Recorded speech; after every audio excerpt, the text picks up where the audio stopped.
Right now, projections show that Hurricane Dorian is headed to the Georgia coastline. As you know, the path has changed several times and even now remains very uncertain, but we are taking action to mitigate harm and ensure the safety of our citizens and those that are traveling through our state right now. This hurricane has shattered all-time records when you think about the wind speeds of 185 miles an hour yesterday.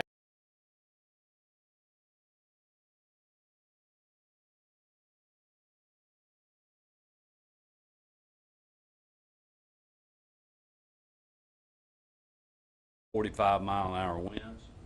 Once it reaches our coast, it's expected to remain very powerful with winds of 40 to 60 miles an hour and perhaps more.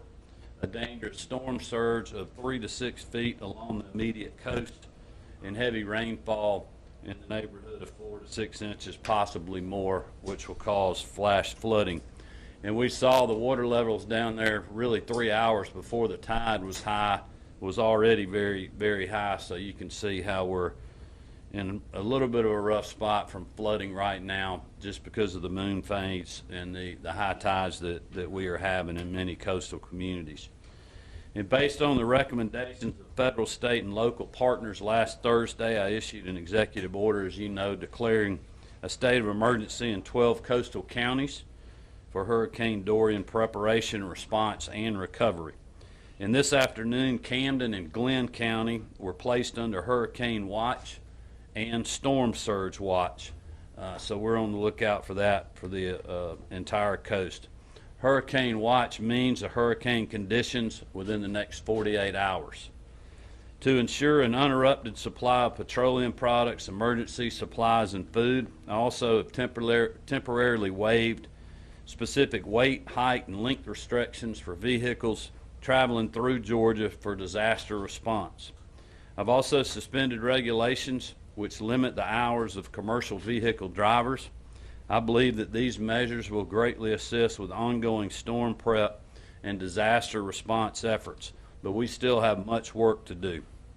We have remained in close contact with the White House and President Trump, Florida Governor Ron DeSantis, South Carolina Governor Henry McMaster, and also North Carolina Governor Roy Cooper, as well as many other agencies at all levels of government.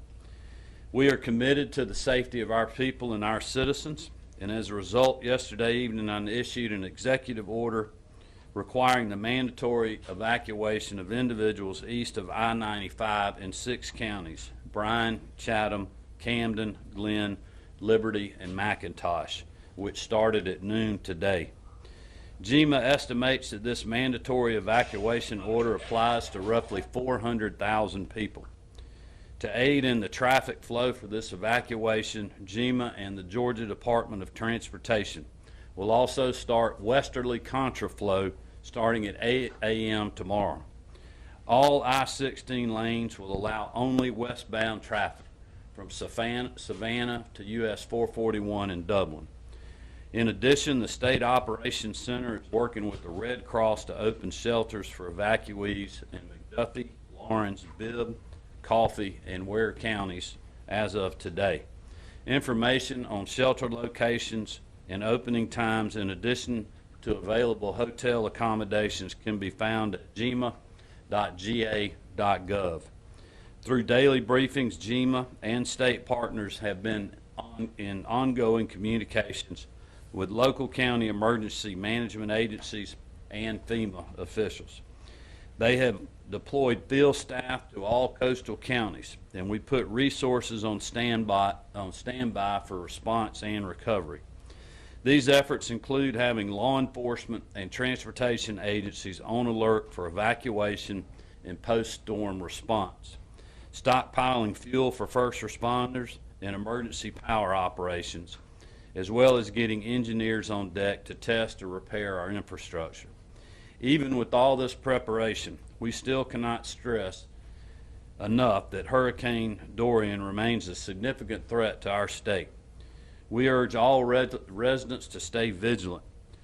At noon, the mandatory evacuation was in effect for all those east of I-95 in the 6 counties I previously mentioned. We are asking everyone to please heed those warnings and evacuate if at all possible.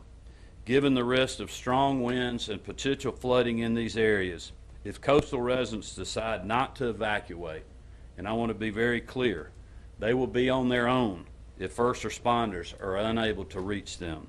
It's not worth it. If you have a family member or friends in the area, please reach out to them and consider opening up your home so we can get through this hurricane together. In the coming days, we will monitor all ongoing evacuation efforts here in Georgia, but also in Florida and South Carolina. Obviously, we're doing what we can to avoid the gridlock on our traffic infrastructure networks and move people to safer areas. We understand that we're dealing with a lot of logistics in Georgia because we have people from South Carolina coming into our state to travel on the I-16, and we have people coming up from Florida. So it's creating a little bit of a double-edged sword for us. But we have methodically planned this out, and I think that certainly having the contraflow in the morning will help with this. We've also got teams ready to tackle debris removal, including chainsaw crews near the coast provided by the Department of Natural Resources. And I've spoken with Commissioner Mark Williams earlier today, and he assures me that they are ready. He also let me know that our state parks are waiving parking and pet fees for all evacuees. People can dry camp for free, and pets do include equine or horses. Now, before I turn it over, I want to again take an opportunity to thank everyone who's working hard to get a storm ready. I certainly appreciate the outreach that we've received from the White House and President Trump, as well as his administration. He has personally assured me that he stands ready to assist Georgia should we need it. Late yesterday evening, we requested a federal emergency declaration ahead of Dorian's landfall to fully leverage our federal resources, including critical assistance for water, food, and medical supplies, shelter support, debris removal, and public health services in the aftermath of the storm. I'm very grateful for the federal, state, and local agencies, law enforcement, our military, including the Georgia National Guard, the many volunteers on the ground, and private sector companies, as well as nonprofits and countless others who have literally been working around the clock to get ready to withstand this huge storm. Thank you for what you do. We appreciate it. And with that, I want to turn it over to Lieutenant Governor Jeff Duncan to make a few remarks, and then he'll give it to GEMA Director Homer Bryson. Jeff. Thank you, Governor Kemp. I appreciate you and your administration's leadership on this issue as we move forward. I also want to let everyone know that I've talked to all the senators in the affected districts down on the coastline, and they continue to communicate to me that the evacuation plan is continuing to be executed. We continue to have an open line of communication. Once again, the governor's staff has just been such a great resource for so many people across the state. The agencies and departments are doing an outstanding job of really being a collaborative effort as we move forward. I've been in touch with the Lieutenant Governor of Florida, Jeanette Nunez, and we've talked about opportunities to keep an open line of communication, as obviously both the governors continue to have increased workloads as the storm continues to nearby. So it's continued to be very, very nervous, but also very confident in the plan that's been put in place, and very confident in watching Georgians react to the evacuation plan. I'd like to bring Homer Bryson up here, GEMA Director, to give us an update. Thank you. The governor gave you a very comprehensive overview of what we're doing as a state to support our local citizens and local governments along the coast. I just want to thank the governor for being very proactive in his approach to this and being very hands-on and involved with it. He issued a state of emergency early on, which allowed the state to bring resources to bear so that we can make sure that we have people in place and materials in place to support our local governments when requested and needed. It also allowed us to really open up a line of communications with our local communities multiple times a day. So we're ensuring that we understand what their concerns and what their needs are, and we're working together to address those. Again, he was aggressive with asking for the federal declaration. We've already received that. What that does for us as a state and for our local communities is that it frees up FEMA to provide resources for emergency protective services, which is a big benefit to us as a state and to our citizens. And with that, I'd like to bring up Attorney General Chris Carr.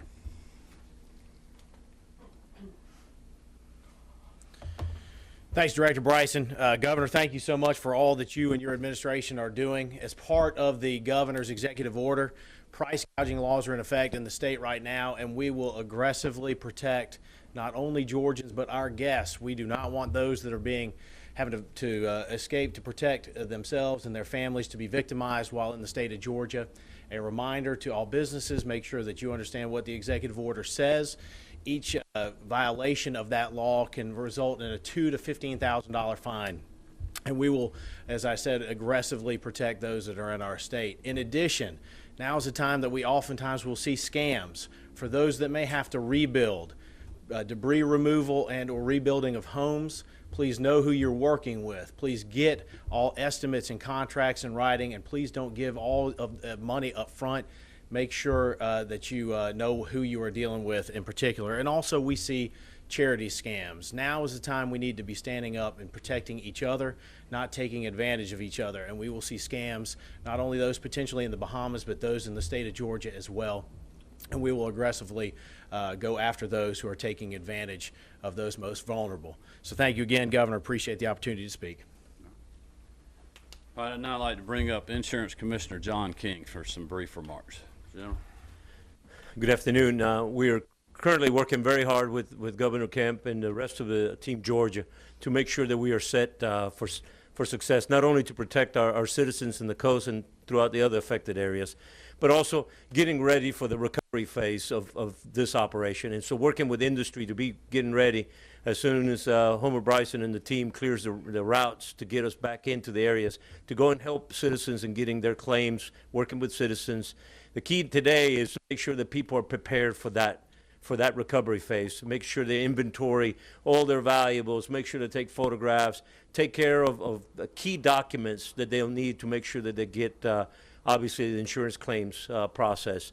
So we stand ready, and we're waiting for the storm with a great deal of trepidation, but we stand ready to deal with this.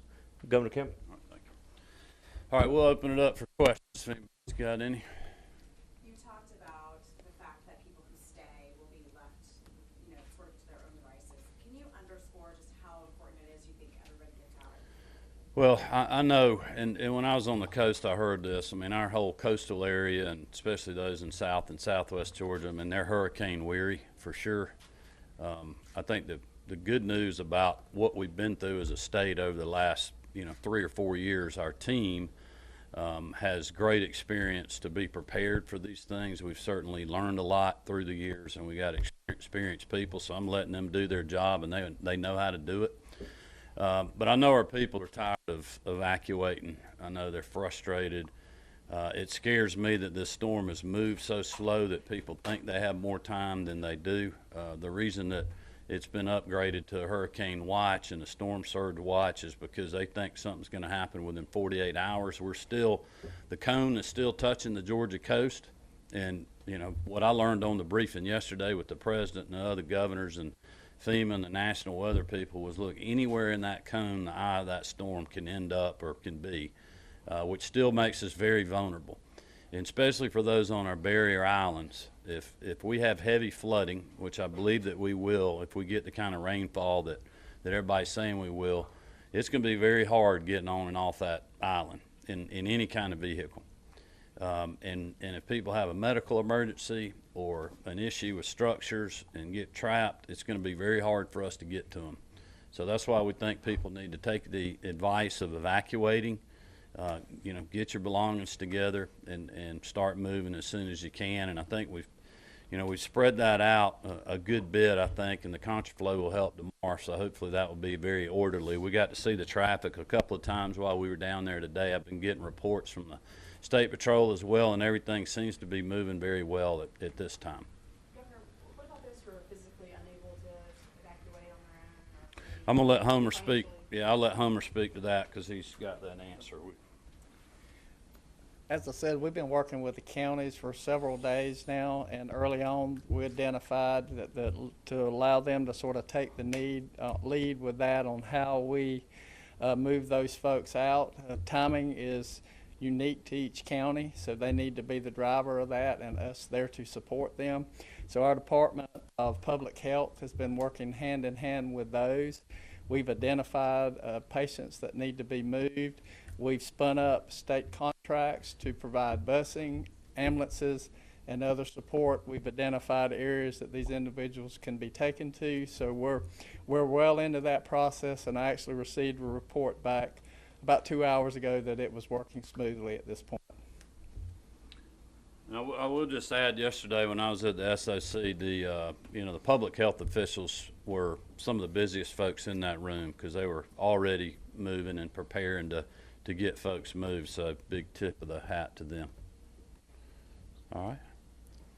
For our Hispanic community, I would like to know if somebody can talk to me a little bit in Spanish and tell me what is the situation at the Dorian coast. General? El mensaje es muy claro, que tenemos que estar listos porque esta tormenta es de una cantidad muy grande. La categoría es 4 a 5 ahorita. Y estamos tratando de darles las noticias y el mensaje a la comunidad que vive en la costa, que se necesita mover de la costa en este momento porque ahorita tenemos tiempo. Mañana vamos a cambiar los carriles de la carretera 16 a un sentido, al oeste, para que la gente se pueda moverse de la costa. Y estamos tratando de evacuar toda la gente que vive al este de la carretera 95. Y necesitamos que toda la gente ponga mucha atención a este mensaje porque es importantísimo. Sus vidas depende en que pongan atención en lo que está pasando. Tenemos todas las agencias del Estado aquí que están preparadas, que estamos trabajando con el Servicio Militar, con la Guardia Nacional y también con todas las agencias, que estamos completamente preparados y vigilando esta tormenta que viene en una cantidad grandísima. ¿Hay alguna advertencia para las personas que no quieran salir de sus casas? El gobernador Kemp ha sido muy claro que si ellos toman la decisión de quedarse en sus casas, va a ser muy difícil poder rescatarlas, porque si no hay manera en que las personas de rescate, los policías o los bomberos puedan atenderlos, van a tener que sobrevivir la tormenta antes de que podamos traerles gente. Por eso es importantísimo ahorita que tenemos el tiempo de que hagan esta decisión y que hagan una decisión que sea válida con el peligro que tenemos. Por último, ¿cuáles son las acciones que se están tomando en la costa? ¿Se han desplazado agentes militares o qué es lo que se tiene en la costa? Ahorita estamos preparados con las agencias locales, con las agencias estatales, estamos preparadas. Las agencias militares están esperando órdenes de que cuando las autoridades de los condados necesitan ayuda, ahí aquí estamos para soportarles. Pero las personas locales son últimamente los que son encargados de sus zonas. All right. Anybody else? All right. Thank you, everybody.